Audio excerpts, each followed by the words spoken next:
चाणक्य नीति चाणक्य द्वारा रचित एक नीति ग्रंथ है जिसमें जीवन को सुखमय और सफल बनाने के लिए उपयोगी सुझाव दिए गए हैं। इस ग्रंथ का मुख्य विषय मानव समाज को जीवन के हर एक पहलू की व्यावहारिक शिक्षा देना है।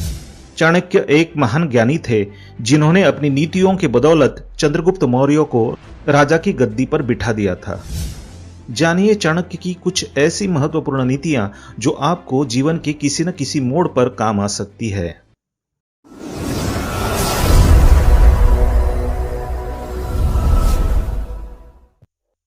नमस्कार दोस्तों, स्वागत है आप सभी का एक बार फिर से।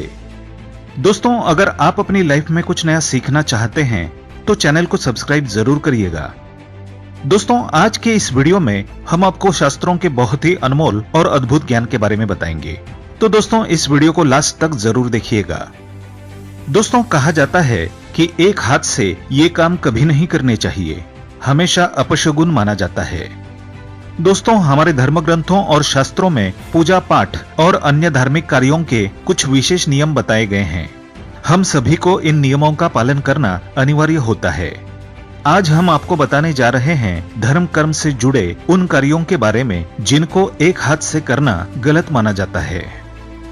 दोस्तों, इन हाथों को एक कार्य से पूजा पाठ का संपूर्ण फल नहीं प्राप्त होता है और साथ ही अपशगुन भी माना जाता है। तो दोस्तों, इस वीडियो में जरूर जानिएगा कि वो कौन से काम है जिनको एक हाथ से नहीं किया जाता है। तो दोस्तों, ये जानने के लिए वीडियो एंड तक जरूर देखिएगा। वीडियो को लाइक जरूर करिएगा, दोस्तों को शेयर कर दीजिएगा और अगर आपने अभी तक चैनल को सब्सक्राइब नहीं किया है तो सब्सक्राइब करके बेल आइकन जरूर दबाइएगा।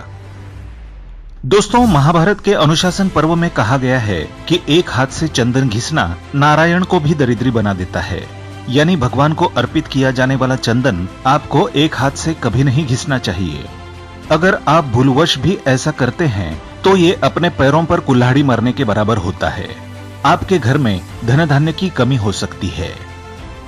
दोस्तों, दूसरी बात बताई जाती है कि हमारे धर्मशास्त्रों में बताया गया है कि पूजा के कार्यों में बाएं अंग का सहयोग अनिवार्य होता है। बायां अंग जीवन साथी का प्रतिनिधित्व करता है। पूजा को लेकर ये नियम बताया गया है कि कभी भी आरती एक हाथ से नहीं करनी चाहिए। अगर आपके साथ कोई ना हो आरती के वक्त तो आपको आरती की थाल में अपना दूसरा हाथ जरूर लगाना चाहिए। ऐसा करने से आपका दाम्पत्य जीवन सुखदायी होता है और आपको पूजा के कार्यों का पूर्ण फल प्राप्त होता है। दोस्तों, तीसरी बात बताई जाती है कि भगवान की पूजा में या फिर पितरों का तर्पण करने में, जल या फिर दूध अर्पित करने में कभी भी आपको एक हाथ से नहीं करना चाहिए। ऐसा करना शुभ नहीं माना जाता है। भगवान शिव की पूजा में जलाभिषेक कभी एक हाथ से नहीं किया जाता है। या तो पति और पत्नी दोनों एक साथ अभिषेक करें या फिर अगर आप अकेले हैं तो जीवन साथी के प्रतिनिधित्व के तौर पर आपको अपने बाएं हाथ का सहयोग दाएं हाथ को जरूर देना चाहिए। यही नियम दुग्धाभिषेक में भी होता है। दोस्तों, चौथी बात बताई जाती है कि हवन में दी जाने वाली आहुति में सदैव आपको दोनों हाथों का प्रयोग करना चाहिए। एक हाथ से दी गई आहुति का अपूर्ण माना जाता है और हवन का प्रयोजन अधूरा रह जाता है। ऐसा देखा जाता है कि हवन करवाने में पुरोहित पति और पत्नी दोनों का गठबंधन करवाते हैं, तो ऐसा करना पूजा के लिए सर्वश्रेष्ठ फलदायी माना जाता है।